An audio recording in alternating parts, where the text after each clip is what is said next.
Séverine Charnon, j'ai créé l'agence Greens, créateur de connaissances, en 2014. Mon premier client a été Cybelle. Cybelle Vacances, je le connaissais déjà précédemment de mes activités de responsable d'un pôle de formation pour une chambre consulaire en Vendée. Donc en fait la collaboration s'est poursuivie avec la création de l'agence. On est positionné sur à la fois tout ce qui est changement organisationnel avec principalement le thème de l'organisation apprenante et beaucoup sur tout ce qui est innovation pédagogique où on accompagne des services formation à innover dans les dispositifs d'apprentissage. Alors, je vais peut-être déroger à la règle, mais je vais vous parler plutôt d'APEST que d'AFEST, parce qu'il me semble que le dispositif AFEST peut être polysémique, c'est-à-dire qu'on peut aussi lui mettre plusieurs formats, plusieurs sens derrière, et sachant que le retour d'expérience dont je vais vous parler a démarré en 2015. On ne parlait pas d'AFEST en 2015, et c'est un dispositif qui est toujours en cours avec le groupe Cybelle. Donc je vais dérouler un petit peu comment ça s'est mis en place. J'ai une petite question pour vous. Quel est pour vous le point commun entre des vérandas, le secteur 400 métiers et le secteur de l'hôtellerie plein air?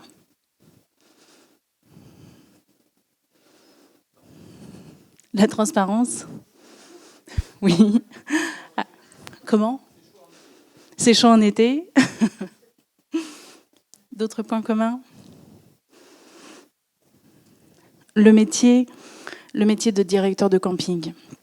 Le métier de directeur de camping, alors moi je le connais depuis un certain temps puisque j'accompagne en fait des groupes et des chaînes ou des repreneurs d'entreprises à reprendre des établissements de plein air. Je pense qu'on a encore aujourd'hui une mauvaise image de ce qu'est l'industrie de l'hôtellerie de plein air. On a encore en tête le terrain qui est proposé par un agriculteur, où on a encore du camping sauvage, des terrains nus avec des toiles de tente. Le secteur de l'hôtellerie plein air, c'est la première capacité d'accueil en France. C'est la deuxième industrie en termes de nuitée après l'hôtellerie. Le métier de directeur de camping, c'est 400 métiers réunis en un seul métier, en une seule fonction. Et on est sur des problématiques de classe, de classement d'établissement, puisque là, je vais vous parler notamment du groupe Cybelle, qui est principalement positionné sur des établissements de 4 et 5 étoiles. Donc, faut que je le fasse 2 fois. Ah, oui, c'était dans l'autre sens. J'avais un coup sur 2 pour me tromper. En fait, Cybelle qui est une filiale du groupe Rideau, qui fabrique des vérandas, a, on va dire, acheté 4 campings. Ils sont actuellement sur l'achat d'un 5e. Et ils ont des problématiques qui est que la fonction de directeur de camping, alors jusqu'à il y a peu de temps, elle ne s'apprenait pas. Même si vous avez des formations qui sont organisées aujourd'hui et depuis 2009, même avec une certification, mais tous ceux qui aujourd'hui sont recrutés sur le métier de directeur de camping n'ont pas forcément fait une formation qualifiante de directeur de camping. Donc la première problématique qu'ils avaient, c'était harmoniser à la fois les compétences et les connaissances des directions de camping sur l'ensemble des établissements. Autre problématique qu'ils avaient, c'est au fur et à mesure des années, on a des pratiques organisationnelles, donc on a des pratiques métiers qui sont différentes. On va faire de l'hivernage d'une certaine manière, on va s'occuper du risque incendie d'une certaine manière, on va potentiellement faire les contrôles de légionellose d'une certaine manière, mais l'idée c'était aussi d'harmoniser l'ensemble des pratiques métiers sur l'ensemble des sites. Autre problématique, c'est qu'on est sur du management à distance. On a un responsable d'exploitation qui est basé en Vendée, 2 établissements qui sont localisés en Vendée. Historiquement, vous savez, les Vendéens aiment bien leur territoire, donc quand ils achètent et quand ils se développent en Vendée, comme Fleury-Michon par exemple. Et ils ont aussi 2 autres établissements de plein air qui sont situés dans le sud. Donc l'autre problématique, c'était comment je fais pour accompagner mes équipes, mes directions, à distance, au quotidien et surtout tout au long de l'année. Parce qu'une activité d'établissement de plein air, elle ne se résume pas à une ouverture en juillet et une fermeture au mois d'octobre. L'activité, elle est annuelle, c'est-à-dire qu'il y a tout un travail assez conséquent de préparation de janvier jusqu'au mois d'avril, ouverture des campings. Ensuite, jusqu'au mois d'octobre, la mise en place et l'accueil des premiers à la fois résidents et saisonniers, et ensuite une activité de fermeture, d'inventaire, de bilan.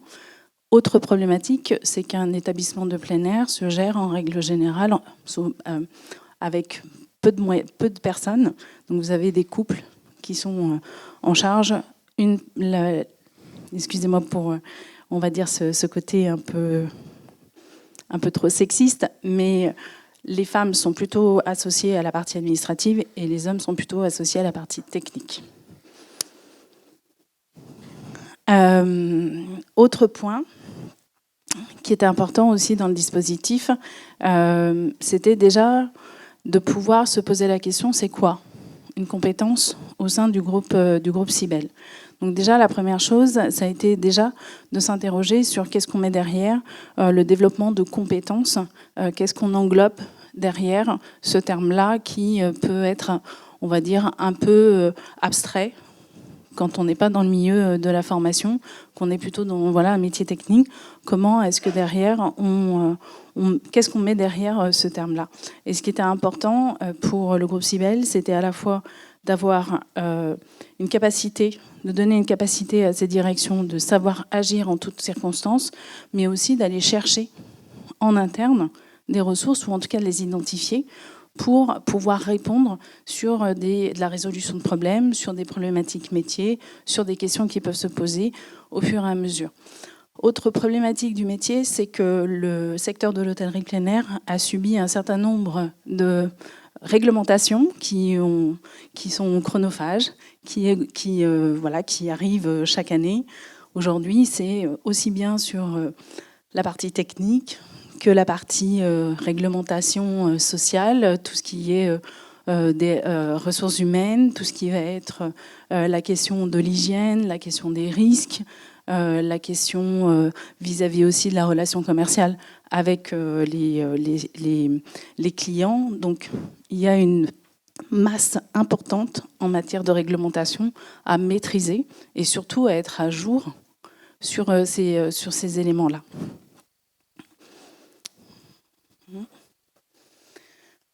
Autre problématique que pouvait avoir le groupe Cybelle et les directions, c'est que comme on est sur des petits effectifs, on ne peut pas envoyer ces directions beaucoup en formation, et notamment 365 jours par an pour aborder les différentes problématiques du métier.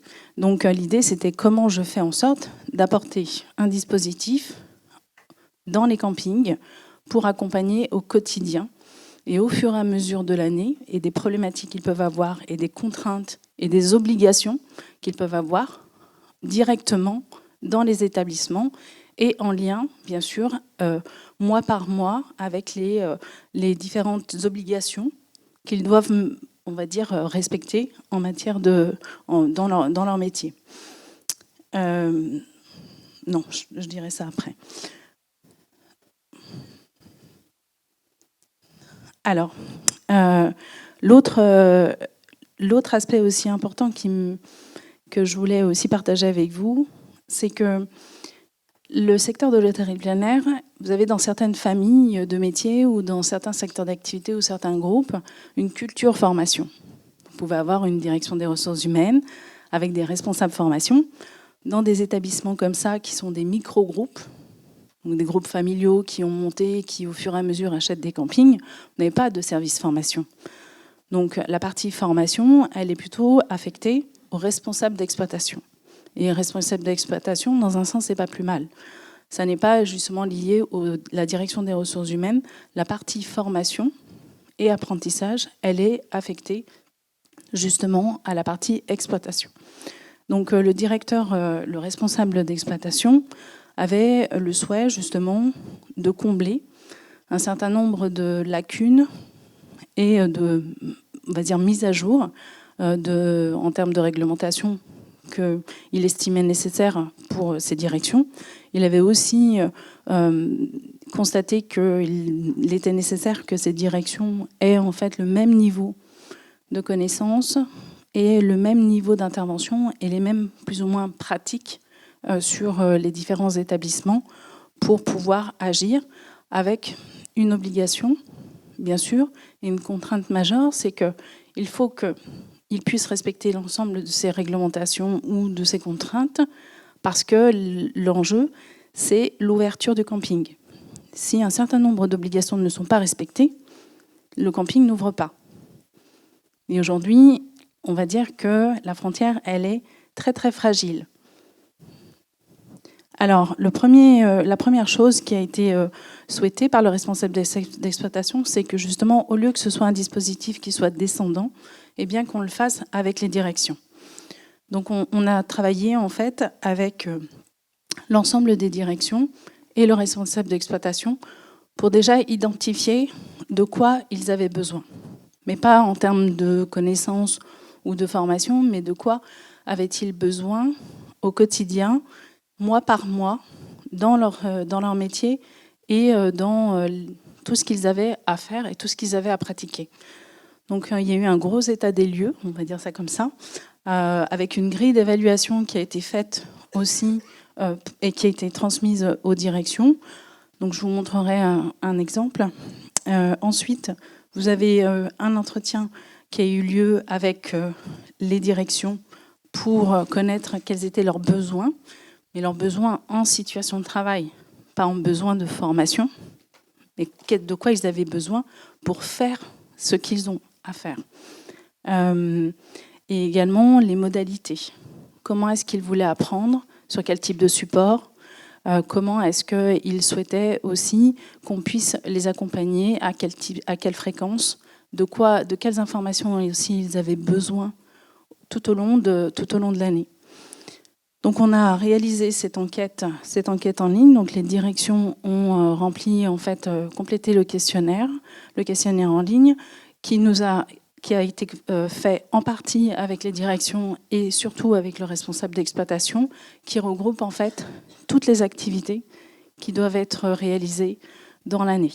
Donc on avait plus de 40 questions qui permettaient déjà de pouvoir identifier de quoi ils avaient besoin. Ensuite, l'analyse a été faite par l'agence et ensuite on a fait une restitution avec les directions pour voir si ça correspondait aussi à ce qu'ils avaient en tête dans ce qu'ils ont répondu, pour qu'on mette à plat et qu'il y ait une transparence la plus totale dans ce qui allait être mis en place par la suite. Et ensuite, autre point, le plan de gestion qui s'est appelé plan de gestion de connaissances, en fait, a été validé en CODIR avec l'ensemble des directions. C'est-à-dire qu'un certain nombre de thématiques et de problématiques métiers ont été identifiées pour à la fois aussi harmoniser, et tout a été validé en CODIR. Donc le CODIR est composé du responsable d'exploitation et de l'ensemble des directions. Donc là, c'est juste une extraction des résultats. Donc on est sur des thématiques qui sont très techniques. Ça porte à la fois sur les légionnels, sur la réglementation liée à l'emploi des saisonniers, tout ce qui va être commercial. L'idée, c'était plutôt, sur la première année, de se focaliser sur la partie plutôt technique. Pourquoi ? Parce que l'année d'avant, dans un camping en Vendée, vous aviez eu une personne qui était arrivée pendant ses jours de congé pour changer une ampoule. Et cette personne est décédée. Donc, on va dire que certains événements comme ça font qu'à un certain moment, on a besoin de faire le point sur les pratiques et également sur un certain nombre de choses en matière de réglementation. Donc là, ce qui a été aussi fait, c'était de recenser quelles étaient les activités par établissement pour savoir si, en gros, il y avait une activité qui était commune ou, entre guillemets, on pouvait avoir des différences aussi en fonction des établissements. Puisque vous avez des établissements dans le sud qui vont fermer plus tôt ou ceux en Vendée qui vont ouvrir plus tard. Donc l'idée, c'était aussi à la fois d'harmoniser, mais de travailler aussi sur les spécificités de chaque établissement. Donc, à partir de ça, cette phase de diagnostic, d'évaluation, elle nous a pris 4 mois, en fait. Donc, démarrage en juin et fin au mois d'octobre avec validation auprès du CODIR. Il faut savoir aussi que la plus grosse partie d'activité pour les directions de camping, elle ne se situe pas en été. En gros, quand ils ont fait tout le boulot, et oui, quand ils ont fait tout le boulot, l'été, en gros, ils ont un peu plus de temps pour souffler. Ça peut paraître paradoxal, mais c'est pour vous dire que en fait, l'activité est relativement importante de préparation des établissements, à la fois en bilan et surtout en préparation en amont. Parce que aussi, vous avez énormément de travaux, d'investissements qui sont faits chaque année dans les établissements.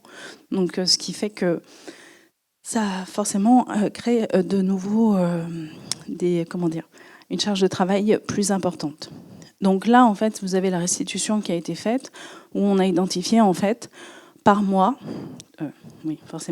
par mois, tout ce qui avait besoin d'être à la fois fait en termes de contrôle, de ce qui avait besoin d'être connu en matière de réglementation. Comment est-ce que tout ce qui était nécessaire par mois. Donc on l'a fait sur janvier, avril, mais après on a décliné ça sur le reste de l'année. Et ça, c'est fait chaque année parce qu'il y a aussi des évolutions, comme je vous le disais en matière de réglementation. La dernière, par exemple, qui a été faite était plutôt liée au RGPD, mais RGPD à la fois vis-à-vis des saisonniers, vis-à-vis des clients. Comment est-ce que derrière on s'empare de cette réglementation et comment les directions, derrière, mettent en place toute une procédure interne pour respecter le RGPD. Donc, dans le cadre du plan de gestion de connaissances, donc il y a eu cette phase de diagnostic, et donc un certain nombre de thématiques ont été listées. Ensuite, ce qui a été validé, donc ce que vous voyez en orange, c'est ce que a demandé le responsable d'exploitation sur les thèmes sur lesquels on devait travailler dans le cadre donc, du dispositif d'apprentissage en situation de travail. Donc, quelle forme ça prend ? Le dispositif, il prend plusieurs formes. Soit vous avez la constitution d'une ressource pédagogique qui est faite sous forme de fiches métiers. Donc là, en l'occurrence, je vous ai mis celle du dépôt d'espèces, qui est assez emblématique, parce que je vais vous expliquer comment elle a été créée. Et donc, ces fiches-là sont faites, on va dire, en fonction de l'année, et elles sont aussi élaborées et livrées, c'est-à-dire transmises aux directions au moment où elles en ont besoin. C'est-à-dire qu'on ne va pas faire du dépôt d'espèces, par exemple, au mois de décembre. Le dépôt d'espèces, c'est quand il y a la clientèle qui est là et ils doivent déposer l'argent à la banque.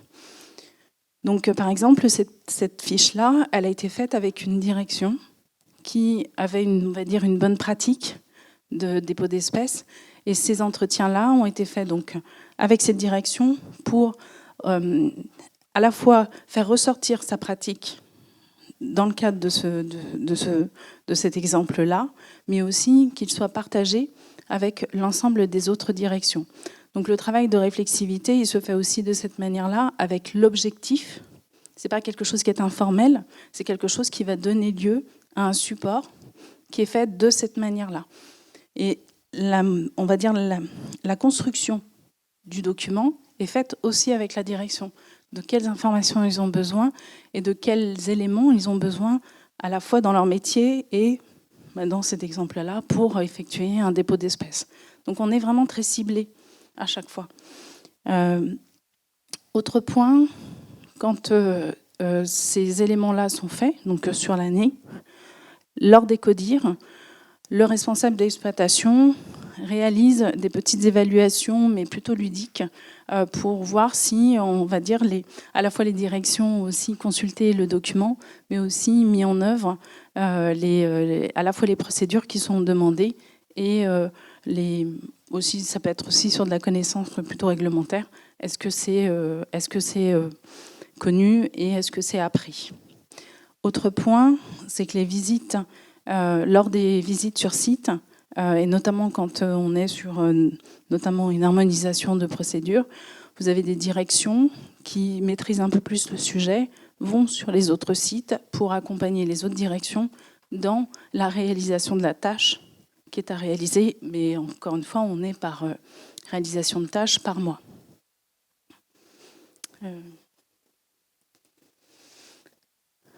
Alors,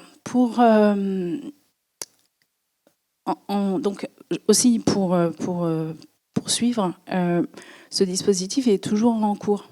C'est-à-dire qu'il n'est pas arrêté en 2019. Là, par exemple, je sais que le responsable d'exploitation est au Salon 7 à Montpellier, qui est un des premiers salons, plus grands salons de l'hôtellerie plein air, ce qui permet en même temps d'aller prendre un peu d'infos sur ce qui se fait, faire de la veille, etc. Il y va avec ses directions. Et en fait, chaque année, après la saison, moi, je fais le point avec le responsable d'exploitation pour faire le planning de l'année suivante en matière de thématiques qui vont être abordées. Alors, c'est à la fois remonté et exprimé par les directions qui peuvent transmettre directement leurs demandes ou c'est par le responsable d'exploitation qui fait aussi un bilan de l'activité par rapport à des choses qu'il a pu constater dans les différents campings en matière de pratique. Le bilan pour le dispositif, ce qui est important pour le groupe Cybelle, comme je vous le disais, c'est que c'est à la fois un nouvel outil de management pour les deux compétences, parce qu'aujourd'hui, c'est décliné du responsable d'exploitation aux directions, mais les directions le déclinent au niveau des saisonniers aussi. Donc on a en fait un nouvel outil qui est mis en place, un nouveau dispositif d'accompagnement aussi au quotidien pour les directions, parce qu'on est sur des métiers où on a besoin de savoir ce que font les autres. On a besoin d'être accompagné parce que c'est un métier qui, on va dire, qui génère et qui nécessite beaucoup de résilience. Parce qu'il y a des problématiques qui peuvent être diverses au quotidien. Donc surtout quand on a le siège qui est en Vendée, par exemple, et que les établissements sont dans le sud, il faut savoir que ces métiers-là, vous n'avez pas la possibilité de bouger. Parce que c'est comme le métier d'hôtelier, quand vous êtes sur site, vous êtes sur site. On a besoin de vous tout le temps. Donc il n'y a pas de possibilité de mobilité. Donc vous êtes accaparé au quotidien dans votre établissement. Donc il peut y avoir un sentiment de solitude aussi qui se crée. Donc là, c'est aussi une manière de pouvoir les accompagner dans les problématiques qu'ils auront à résoudre. Autre point, c'est que ça a pu mettre en place aussi un référentiel de compétences en interne, mais au lieu d'être affecté à la personne ou au métier, c'est un référentiel de compétences qui est lié à l'activité. Donc on est sur des compétences qui sont collectives. Métier. Autre point qui me semblait aussi intéressant, c'est qu'aujourd'hui, ils ont une banque de données, de ressources, qui est le fruit en fait d'un travail d'analyse des pratiques qui est réalisé par les directions. La mise en forme, c'est moi qui le fais avec un infographiste. Mais en fait, ils ont un recensement en fait de ces données de connaissances finalement, de pratiques qui sont réalisées depuis 4 ans. Et en fait, cette banque de connaissances, et finalement cette banque de données, elle sert aussi quand il y a des changements de direction. Parce que c'est arrivé, notamment il y a 2 ans, ils ont eu un changement de direction sur un des établissements. Eh bien, en fait, il y avait tout un dispositif et des outils qui étaient déjà prêts à l'emploi pour la nouvelle directrice qui est arrivée. Ce qui a permis aussi à cette nouvelle directrice de jeter un regard neuf sur ce qui avait été mis en place et de faire remonter aussi des informations sur les éléments qui constituaient cette banque de données. Autre point, le milieu de l'hôtellerie plein air, c'est un petit monde. Moi, je travaille beaucoup avec la fédération nationale, les fédérations départementales et avec d'autres groupes qui sont situés sur le territoire vendéen. Et notamment, je sais que l'expérience, ce dispositif-là a été, entre guillemets, copié par un autre établissement, un autre groupe qui a plus de camping que ça. Et derrière, ça a mis en place aussi d'autres dispositifs managériaux. Mais en tout cas, c'est quelque chose qui a inspiré et qui est reproduit dans d'autres établissements. Autre point, c'est que la branche de l'hôtellerie plein air a mis en place, en fait, il y a quelques années, ce qu'on appelle le CDI emploi-formation. Auparavant, ils étaient rattachés à GEFOS, ce qui n'est plus le cas, puisqu'ils viennent d'être rattachés à l'AFDAS.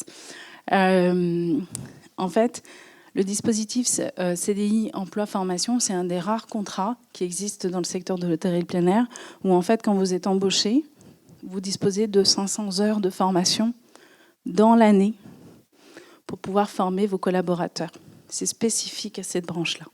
Mais en tout cas, on est dans cette démarche où, dans la branche et dans les établissements et dans les entreprises de l'hôtellerie plein air, on commence à prendre en compte cette culture formation, qui est plutôt justement une formation en situation de travail qu'une formation plutôt en présentiel ou même en distanciel.